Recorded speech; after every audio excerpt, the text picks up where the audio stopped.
Madalas, pinagmamasdan natin ang paligid ng ating bahay. Tinatanaw natin kung may mga pwede pa nating gawin, mga source of income na pwede nating pagkakuhaan. Bisang konting barya man.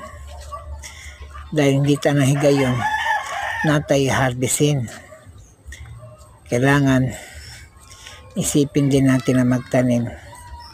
Kailangan din natin ng Beautiful lady ka, Day. Ha? Oh, Kaya, mga paninda nila, oh. Kanindot ang paninda nila, oy. Oh, may uta, masustansya, oh, may pansweet. Pansweet, ha? Naay, ano tawag yun, eh? Beefloaf. Oh, beefloaf with egg. Tanawa. Oh, mga guys, oh, tinan mo, mga chicken nila. Kalame kayo, ang di makatilaw, maglaway. daghan na nakakagusto sa mga ganyan. Asang lang ako.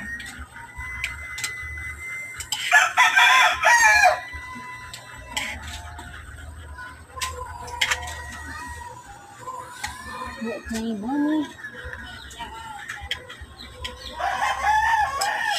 Nang kangkol mo ka na? Bon.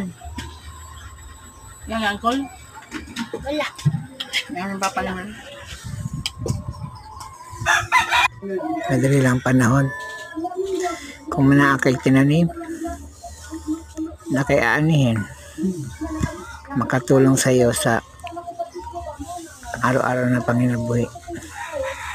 Bisan pa elepante sa iban, wala silang makita. Masanay silang na meron ka. Tulad ng mga paru-paro, maglipad-lipad, babalik-balikan ka nila. Sila pa mismo ang lahat makita. Kahit gaano kalayo, pupuntahan ka nila. Dahil sa pagbalik-pasok, balik-balik sa pagpunta sa iyo,